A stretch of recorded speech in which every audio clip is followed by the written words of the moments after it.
সময় খুব দ্রুত ফুরিয়ে গেলেও মুহূর্তগুলো যদি ক্যামেরার বন্দিতে থাকে তাহলে বহু বছর পরেও মুহূর্তগুলো সতেজ হয়ে ওঠে।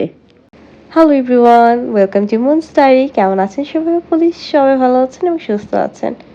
বেশ অনেকদিন পর আপনাদের সাথে ভিডিও শেয়ার করতে চলে আসলাম।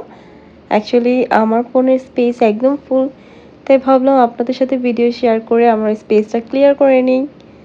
আর এই ভিডিও যেটা শেয়ার করছি এটা আমার 2025 এপ্রিলের ভিডিও। দ্যাট মিন্স 1.5 বছর আগের ভিডিও। যদিও আমাদের গ্র্যাজুয়েশন শেষ হয়েছিল 23-24-এর মধ্যেই হবে, ভুলেও গিয়েছি। তবে আমাদের কনভোকেশনের প্রোগ্রামটা একটু লেট করে হয়। তো 25-এ আমাদের যখন কনভোকেশনের অ্যারেঞ্জমেন্ট হয় আমরা সব ফ্রেন্ড একসাথে হই এবং খুব ভালো মুহূর্ত কাটাই। আমাদের 2 দিন রিহার্সালের জন্য ইউনিভার্সিটিতে যেতে হয়। তো ইউনিভার্সিটি যাওয়ার পর আমরা অনেক আড্ডা দিই, অনেক এনজয় করি, খুব দুষ্টামি করি। আমাদের যে ভার্সিটি লাইফটার যত মেমোরিজ আছে সব কিছু মনে পড়ে যায়। আমরা ক্যান্টিন থেকে ফুডও গিয়ে ট্রাই করি। তো ইউনিভার্সিটির সব কিছু অ্যাক্টিভিটিস শেষ করার পরে আমরা চলে আসি ওয়ারিতে। এবং আমরা ওয়ারিতে যখন আর কি আমাদের ইউনিভার্সিটি লাইফে আমরা ওয়ারিতে প্রতিদিনই প্রায় কোনো রেস্টুরেন্টে এক্সপেরিমেন্ট নেওয়া হতো। সো আজকে আমরা চলে আসলাম ফুড ট্রাই করার জন্য বার্গার এক্সপ্রেসে।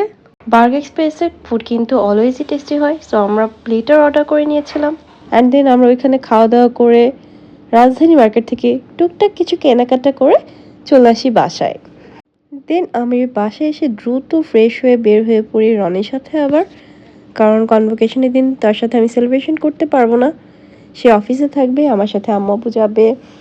তো আমরা চলে আসি একটা সুন্দর একটা রেস্টুরেন্টে তার favourite Naga pasta and chowmein খাওয়ার জন্য। তো আসার পরে দেখি এখানে খুব সুন্দর একটা ওয়েদার ছিল, প্রচুর বাতাস ছিল। সো আমরা আউটডোরেই বসে কিছু পিকচার্স নিই অ্যান্ড আমাদের ফুডও চলে আসে। আমরা ফুড এনজয় করি। নাগা পাস্তাটা খুব বেশি স্পাইসি ছিল। তারপরও রাতে 1:30 বাজে। এখন আমার এই ভিডিও ক্লিপ এডিট করতে গিয়ে আমার খুব খেতে ইচ্ছে করছে। নাগা পাস্তা দেখে ক্রেভিংস উঠে গেল আমার। বাট নাগা পাস্তাটা অনেক স্পাইসি থাকলেও অনেক ইয়াম্মি ছিল, ঠিক আছে। তারপরে আমাদের চাউমিন চলে আসে। আমি যদি কম্পেয়ার করি নাগা পাস্তার থেকে চাউমিনটা বেশি মজা ছিল। তবে যারা অনেক স্পাইসি লাভার তারা গিয়ে নাগা পাস্তাটা বেশি এনজয় করতে পারবেন।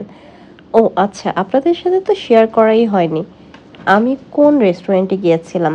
এটা বেসিক্যালি শনি আখড়ার একটি রেস্টুরেন্টের নামটা আমি ভুলে গিয়েছি রাইট নাও। অন্য এক সময় আপনাদের সাথে শেয়ার করব। আর এখানে আমাকে পাস্তা খাইয়ে দিয়েছিল আর তখন পুরো বোম্বাই মরিচটা আমার মুখে গিয়ে ব্লাস্ট হয়।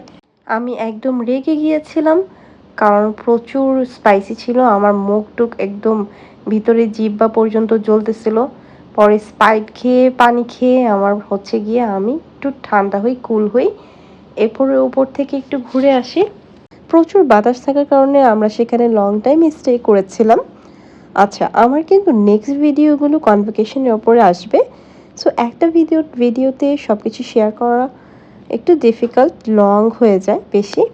সো আমার নেক্সট ভিডিওতে ইনশাল্লাহ আমি আপনাদের সাথে আমার কনভোকেশন ডের ভিডিওটি শেয়ার করব।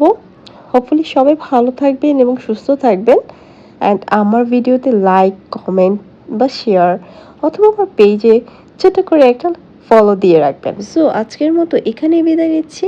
Thanks for watching my video and আল্লাহ হাফেজ for today. Tata, bye by.